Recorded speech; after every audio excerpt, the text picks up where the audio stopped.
الحمد للہ رب العالمین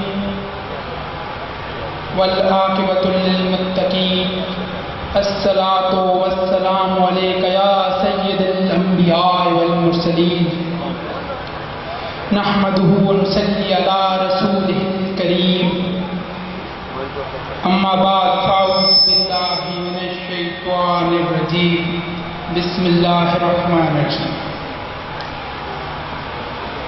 دوستان گرامی،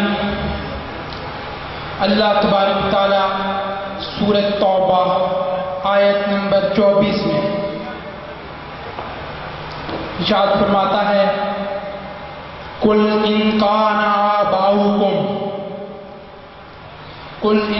آباؤکم وابناؤکم واخوانکم وازواجکم وعشیرتکم واموال اقترفتموها وتجارۃ تخشون کسادها ومساکن ترضونها احب الیکم من اللہ ورسولہ وجہاد فی سبیلہ فتربصوا حتی یأتی اللہ بامرہ واللہ لا یہدی القوم الفاسقین۔ اللہ تبارک و تعالی فرماتا ہے قل اے حبیب فرما دیجیے، قل اے حبیب فرما دیجیے ان کان آباؤکم کہ اے لوگوں تمہارے باپ، وابناؤکم تمہارے بیٹے، واخوانکم تمہارے بھائی، وازواجکم تمہاری عورتیں، وعشیرتکم تمہارا خاندان، واموال اقترفتموها اور تمہارا کمائی کمال، وتجارۃ تخشون کسادها اور وہ سامان تجارت جس کے نقصان کا تمہیں ڈر رہتا ہے، ومساکن ترضونها تمہارے وہ مکان، تمہارے وہ محل جو تمہیں بہت عزیز ہوں، احب الیکم زیادہ محبوب رکھتے ہو تم اس کو، من اللہ اللہ سے، ورسولہ اور اس کے رسول سے، وجہاد فی سبیلہ اور اللہ کے راستے میں جہاد کرنے سے، فتربصوا بس صبر کرو، حتی یأتی اللہ بامرہ یہاں تک کہ اللہ تم پر اپنی پکڑ لے، اللہ تمہیں اپنے پکڑ میں لے لے، واللہ لا یہدی القوم الفاسقین اور اللہ فاسقوں کو ہدایت نہیں دیتا۔ اللہ تبارک و تعالی اس آیت میں حضور سے محبت کی وہ شرائط، وہ پیرامیٹر، وہ پیمانے بتائے ہیں کہ جن کے بغیر حضور کی محبت مکمل نہیں ہوتی، اور جب حضور کی محبت مکمل نہیں ہوتی تو ایمان بھی مکمل نہیں ہوتا۔ حضور کی محبت ایمان کا سب سے بڑا جز ہے، بلکہ ایمان ہی، حضور کی محبت ہی ایمان ہے۔ جب تک آپ کے دلوں میں حضور کی محبت مکمل نہیں تو آپ کا ایمان مکمل نہیں۔ اللہ تبارک و تعالیٰ نے اس آیت میں وہ پیمانے، وہ شرائط بیان کر دی ہیں کہ جن کے بغیر تم حضور کی محبت کامل نہیں ہو سکتی، اور حضور کی محبت کامل نہیں ہوگی تو تمہارا ایمان کامل نہیں ہوگا۔ جب حبیب سے محبت بڑھتی ہے، انتہا پہ پہنچتی، اللہ تبارک و تعالی سورۃ توبہ آیت نمبر 120 میں ارشاد فرماتا ہے ما کان لائق نہیں تھا، ما کانا نہیں تھا، لائق نہیں تھا، لأہل المدینہ اہل مدینہ کو، ومن حولہم من الاعراب اور اس کے گرد دیہات والوں کو، ان یتخلفوا کہ وہ پیچھے بیٹھے رہیں، الرسول اللہ کے رسول سے، ولا یرغبوا اور یہ کہ مرغوب رکھیں، بانفسہم اپنی جانوں کو، عن نفسہ میرے حبیب کی جان سے،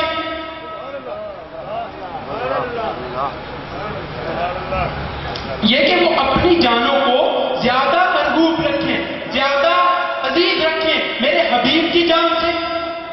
ما کانا لائق نہیں تھا، زیب نہیں دیتا تھا، لأہل المدینہ اہل مدینہ کو، ومن حولہم من الاعراب اور ان کے ارد گرد دیہات والوں کو، ان یتخلفوا کہ وہ پیچھے بیٹھے رہیں، الرسول اللہ کے رسول سے، ولا یرغبوا اور یہ کہ عزیز رکھیں، بانفسہم اپنی جانوں کو، عن نفسہ میرے حبیب کی جان سے۔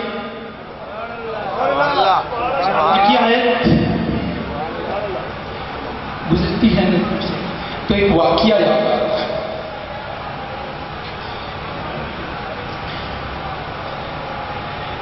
جب غزوہ بدر میں حق و باطل کا پہلا معرکہ تھا، مہاجرین شروع سے ہی امتحانات سے گزرے ہوئے تھے. ان پر لوہے کی کنگھیاں چلائی گئی، تپتی ریت پر انہیں لٹایا گیا، وزنی پتھروں کے نیچے رکھا. حضور کو ان پر ذرا بھی شک نہیں تھا، کیونکہ وہ امتحانات سے گزرے ہوئے تھے، وہ امتحانات کا مقابلہ کرنا جانتے تھے. لیکن غزوہ بدر حق و باطل کا پہلا معرکہ تھا، انصار کا پہلا امتحان تھا، انصار کا پہلا امتحان تھا. تو جب حضور جب بھی کوئی فیصلہ کرتے تو اجلاس ہوتا تھا صحابہ کا، تمام سرداران آ کے بیٹھتے تھے. تو جب تمام سرداران بیٹھے تو حضور نے ان سے پوچھا کہ کیا تم لوگ میرے ساتھ ہو، لڑیں؟ انہوں نے سب نے عرض کی بیان کہ حضور آپ میدان میں حکم دیں گے تو ہم میدان میں اترنے کے لیے تیار ہیں، اور مدینہ میں رہ کے لڑنے کے لیے کہیں گے تو ہم مدینہ میں رہ کے لڑنے کے لیے تیار ہیں. تو آپ نے بار بار پوچھا تو جو انصار سرداران بیٹھے ہوئے تھے ان کے دل میں شک ہوا کہ شاید اشارہ ہماری طرف ہے، کیونکہ حضور ہم سے پوچھنا چاہتے ہیں، کیونکہ ابھی تک کا کوئی امتحان نہیں ہوا تھا. تو حضرت سعد بن عبادہ انصار کے سرداران میں سے بہت بڑا نام، حضرت سعد بن عبادہ نے عرض کی یا رسول اللہ لگتا ہے کہ شاید آپ کا اشارہ ہماری طرف ہے. حضور نے ہاں میں جواب دیا. ہاں. تو حضرت سعد بن عبادہ نے وہاں تاریخی جملہ کہا تھا جو آج بھی اسی طرح تاریخ کی کتابوں میں لکھا جاتا ہے کہ حضور ہم بنی اسرائیل کی طرح نہیں ہیں کہ موسیٰ سے کہیں گے تو جا اور میرا رب جائے لڑے، جب فتح ہو گئی تو تب ہم آئیں گے. ہم حضور آپ کے آگے پیچھے دائیں بائیں میدان جنگ میں آپ کے ساتھ لڑیں گے.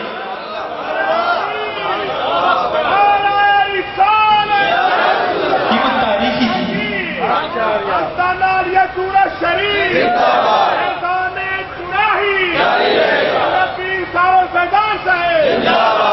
تو وہی آیت یاد ہے کہ ماں کانا زیب نہیں دیتا ہے، اہل مدینہ کو زیب نہیں دیتا ہے کیا یہ تخلف ہوا رسول اللہ کہ وہ پیچھے بیٹھے رہے اللہ کے رسول سے، وہ تو آگے جا کے لڑتے ہیں.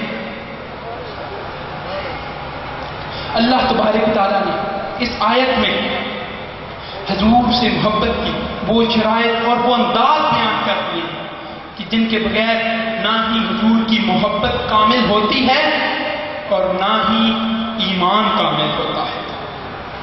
حضرت انس بن مالک انصاری رضی اللہ تعالیٰ عنہ روایت کرتے ہیں کہ نبی پاک نے فرمایا لا یؤمن احدکم حتی اکون احب الیہ، لا یؤمن کوئی مومن نہیں ہو سکتا حتی اکون احب الیہ من ولدہ و ولدہ والناس اجمعین، کہ تم میں سے اس وقت تک کوئی مومن نہیں ہو سکتا جب تک کہ میں اس کو اس کے والدین، اولاد والناس اجمعین تمام لوگوں سے زیادہ عزیز ہوں.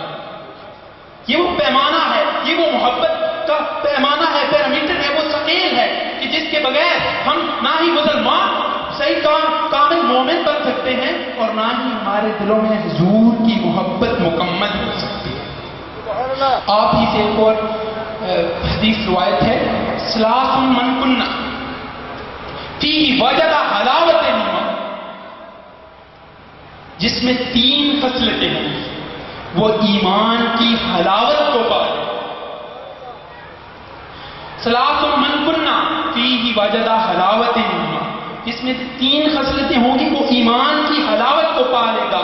اس میں سے پہلی یہ ہے کہ یکون اللہ ورسولہ احب الیہ مما سواہما، کہ تمہارے دلوں میں اللہ اور اس کے رسول کی محبت مما سواہما ہر چیز سے بالا تر ہو، ہر چیز سے مقدم ہو. جب تک اللہ اور اس کے رسول کی محبت ہر چیز سے مقدم نہیں ہو تو ایمان کا کامل نہیں ہو سکتا، صحیح مومن نہیں ہو سکتا. حضرت سہل بن عبداللہ تستری رحمۃ اللہ علیہ فرماتے ہیں کہ جب تک کوئی شخص حضور کو اپنا مالک نہ مانے اور اپنی جان کو حضور کی مالکیت نہ سمجھے اس وقت تک وہ مومن نہیں ہو سکتا. ایمان کی حلاوت کو نہیں پا سکتا، ایمان کی روح کو نہیں پا سکتا، کیونکہ حضور کا فرمان ہے کہ لا یؤمن احدکم حتی اکون احب الیہ من نفسہ، کہ تم میں سے اس وقت تک کوئی مومن نہیں ہو سکتا جب تک کہ وہ اپنی جان سے بھی زیادہ مجھ سے محبت کرے۔ حضرت سیدنا فاروق، حضرت عبداللہ بن حشام رضی اللہ تعالیٰ عنہ روایت کرتے ہیں کہ ہم مجمع لگا ہوا تھا، صحابہ موجود تھے، حضور جلوہ افروز تھے، آپ نے حضرت سیدنا فاروق اعظم کا ہاتھ تھاما ہوا تھا۔ حضرت سیدنا فاروق اعظم نے عرض کی، یا رسول اللہ، میں آپ کو سوائے اپنی جان کے ہر چیز سے زیادہ محبت کرتا ہوں، ہر چیز سے زیادہ چاہتا ہوں آپ کو سوائے اپنی جان۔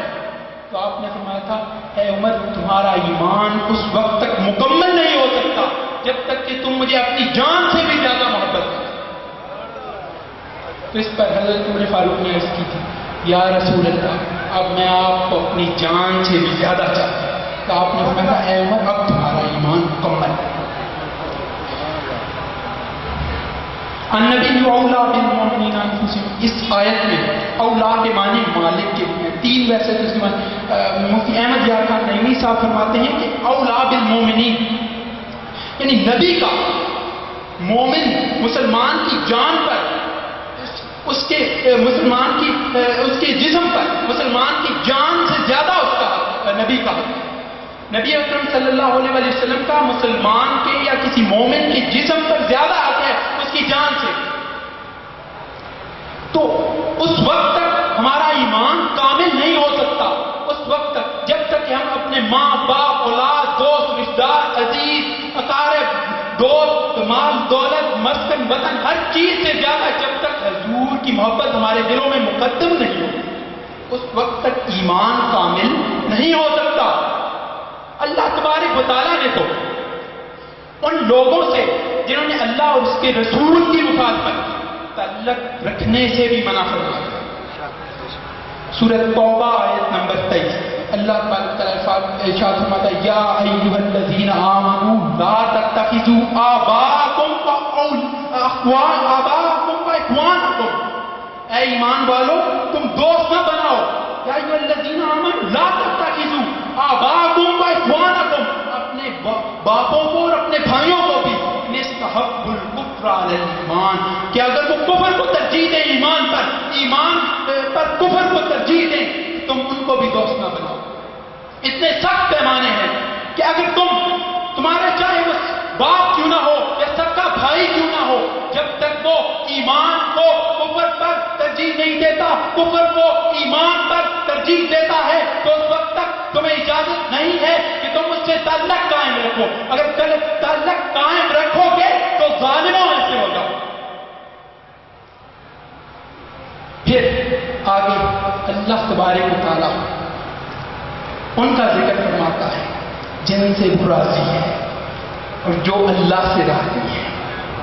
اللہ تعالیٰ ارشاد فرماتا ہے، لا تجدوا، تم نہ پاؤ، لا تجدوا قوما یؤمنون باللہ والیوم الآخر، کہ تم نہ پاؤ گے اس قوم کو جو اللہ پر ایمان رکھتی ہو اور یوم آخرت پر ایمان رکھتی ہو، یوادون من حاد اللہ ورسولہ، کہ وہ چاہے اللہ کے دشمن کو اور اس کے رسول کے دشمن کو، وَلَوْ كَانُوا آبَاءَهُمْ أَوْ أَبْنَاءَهُمْ أَوْ إِخْوَانَهُمْ أَوْ عَشِيرَتَهُمْ، اگر کہ اس کے باپ ہی کیوں نہ ہو، بیٹے ہی کیوں نہ ہو، بھائی ہی کیوں نہ ہو، یا کنبہ ہی کیوں نہ ہو، خاندان ہی کیوں نہ ہو، جن سے اللہ راضی ہے ان کی یہ نشانی نہیں ہے۔ لا تجدوا، تم نہ پاؤ گے جو ایمان رکھتے ہیں اللہ پر اور یوم آخرت پر، کہ وہ چاہیں یوادون من حاد اللہ ورسولہ، کہ وہ اللہ کے دشمن کو چاہیں یا اس کے رسول کے دشمن کو چاہیں۔ اولئک کتب فی قلوبہم الایمان، کتب فی قلوبہم الایمان، یہ وہ لوگ ہیں جن کے دلوں میں ایمان کو نقش کر دیا ہے۔ وَأَيَّدَ بِرُوحٍ مِّنْهُ، اپنی روح کی طاقت اللہ تبارک و تعالیٰ نے ان کے دلوں میں ایمان کو نقش کر دیا ہے۔ وَيَدْخُلُهُمْ جَنَّاتٍ تَجْرِي مِن تَحْتِهَا الْأَنْهَارُ خَالِدِينَ فِيهَا رَضِيَ اللَّهُ عَنْهُمْ، اللہ ان سے راضی ہے، وَرَضُوًا، اور یہ اللہ سے راضی۔ اولئک حزب اللہ، یہ اللہ کے گروہ، اولئک حزب اللہ، یہ اللہ کی جماعت ہے۔ اللہ کی جماعت کون سی؟ حزب اللہ کون؟ حزب اللہ کون ہے؟ ایک واقعہ، غزوہ بدر، حق و باطل کا پہلا معرکہ۔ کسی گھر سے باپ مسلمان تھا تو بیٹا نہیں تھا، بیٹا مسلمان تھا تو باپ نہیں تھا، بھائی مسلمان تھا تو ایک بھائی مسلمان تھا تو دوسرا بھائی تھا۔ جب معرکہ غزوہ بدر کا معرکہ ہوا تو حال یہ تھا کہ بیٹا باپ کے خلاف کھڑا تھا، باپ بیٹے کے خلاف کھڑا تھا۔ اسی غزوے میں حضرت سیدنا صدیق اکبر حضور کی طرف سے الحمدللہ، اور آپ کے بیٹے عبد الرحمن بن ابو بکر اس وقت مسلمان نہیں ہوئے تھے، وہ کفار کی طرف کھڑے تھے، کفار کی طرف سے جنگ ہوئی، بعد میں مسلمان جیت گئے، فتح ہوئی، حضرت عبد الرحمن بن ابی بکر بھی بعد میں مسلمان ہوئے۔ یوں ہی ایک مرتبہ بیٹھے ہوئے تھے صحابہ، غزوے کا ذکر ہو رہا تھا، تو حضرت عبد الرحمن بن ابی بکر نے عرض کی، اے ابا جان، غزوہ بدر کے موقع پر آپ ایک مرتبہ میری وار کی زد میں آئے تھے، لیکن کیونکہ آپ میرے باپ تھے، آپ میرے والد تھے، میں نے لحاظ کیا۔ اس پر سیدنا صدیق اکبر نے فرمایا، اے بیٹے وہ تو تھا، اے بیٹے وہ تو تھا، خدا کی قسم اگر تو میرے باپ کی زد میں آتا تو یہ میں نہ دیکھتا کہ یہ میرا بیٹا عبد الرحمن بن ابی بکر ہے، میں یہ دیکھتا کہ یہ میری جان کا دشمن ہے، میں یہ نہیں دیکھتا کہ یہ میرا بیٹا ہے یا رشتہ دار ہے، میں تو یہ دیکھتا کہ یہ میرے یار کا دشمن ہے۔ نعرہ رسالت، نعرہ رسالت، نعرہ عظمت مصطفیٰ، یہ محبت والوں کے انداز ہوتے ہیں، اور محبت والوں کے انداز ہمیشہ نرالے ہوتے ہیں۔ وہ حضور پر حضور کی محبت ان کے دلوں میں ہر چیز سے افضل تھی، اور کوئی بھی چیز انہیں اس سے متزلزل نہیں کر سکتی تھی۔ یہ محبت والوں کے ہی انداز ہوتے ہیں، ان کو پہچانو، یہی حزب اللہ کی جماعت ہے، یہی اللہ کا گروہ ہے، رضی اللہ عنہم، اللہ انہی لوگوں سے راضی ہے اور یہی اللہ سے راضی ہے۔ سبحان اللہ۔ ایک مرتبہ نبی اکرم صلی اللہ علیہ وآلہ وسلم کسی کام سے مدینہ شہر سے باہر گئے ہوئے تھے، نماز ظہر کا وقت ہوا، صحابہ حضرت سیدنا صدیق اکبر کے مقام سے واقف تھے، انہوں نے عرض کی کہ آپ نماز پڑھیں۔ حضرت سیدنا صدیق اکبر جب نبی پاک نہ پہنچے تو آپ مصلی امامت پہ کھڑے ہوئے، نماز پڑھانی شروع کی۔ نماز شروع ہوئی تھی کہ سرکار پہنچ گئے۔ پیچھے سے جب پچھلی صفوں سے صحابہ نے دیکھا تو انہوں نے ہاتھوں پر تالیاں مارنا شروع کی تاکہ پتہ چل جائے کہ حضور آ گئے۔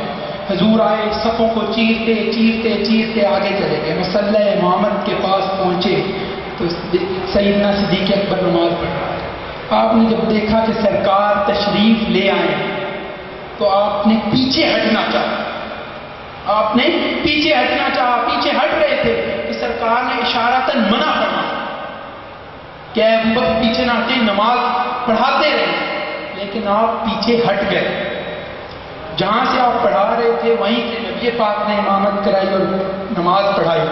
جب بعد میں نماز مکمل ہو گئی تو حضور نے سیدنا صدیق اکبر سے سوال کیا کہ اے ابو بکر، جب میں نے تجھے حکم دیا تھا کہ تو مصلی امامت پر کھڑا رہے تو ایسی کون سی چیز تھی جو تجھے پیچھے کھینچ لائی؟ تو سیدنا صدیق اکبر نے عرض کی، یا رسول اللہ، ابو قحافہ کے بیٹے کی یہ مجال کہاں کہ وہ آگے کھڑا ہو، اللہ کا رسول پیچھے کھڑا ہو، اللہ کا رسول پیچھے نماز پڑھ رہا ہو، ابو قحافہ کے بیٹے کی یہ مجال بھی موجود کرے۔ دیکھو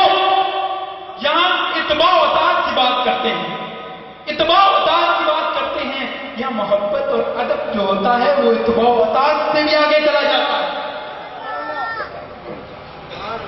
امام مالک کے بارے میں مشہور ہے کہ آپ جب مدینہ کی گلیوں میں چلتے تھے تو اطراف میں چلتے تھے. امام مالک فقہ کے امام، ان کے بارے میں مشہور ہے کہ جب وہ مدینہ کی گلیوں میں چلتے تھے تو اطراف پہ چلتے تھے. کسی نے پوچھا، لوگوں نے پوچھا کہ یہ آپ اطراف میں کیوں چلتے ہیں؟ تو امام مالک نے فرمایا کہ مجھے ڈر لگتا ہے. مجھے ڈر لگتا ہے. کس سے ڈر لگتا ہے؟ کہ کہیں میرا قدم اس مٹی کے اوپر نہ آ جائے جس نے میرے سرکار کے قدموں کے بوسے لیے ہوں. یہ محبت والوں ہی کے انداز ہوتے ہیں. یہی وہ لوگ ہوتے ہیں جن سے اللہ راضی ہوتا ہے اور جو اللہ سے راضی ہوتے ہیں. جب تک یہ عقیدہ نہیں ہوگا، جب تک آپ اتباع و اطاعت ہی کو سب کچھ اور وہ بھی نکالی کو ہی سب کچھ سمجھتے رہیں گے، اس وقت تک آپ کا ایمان کامل نہیں ہو سکتا. جب تک آپ کے دلوں میں اللہ اور اس کے رسول کی محبت کامل نہیں ہوگی، ایمان کامل نہیں ہوگا. اگر آپ کے دلوں میں اللہ اور اس کے رسول کی محبت کامل ہے تو آپ کا ایمان کامل ہے. وہ ناقص ہے تو ایمان بھی ناقص ہے. ان آیات روایات احادیث سے کیا پتہ چلتا ہے کہ اللہ اور اس کے رسول کی محبت ہر چیز سے افضل ہے. محبت چیز کیا ہے؟ محبت حواس خمسہ سے محسوس نہیں کی جا سکتی. محبت ایک دل کی کیفیت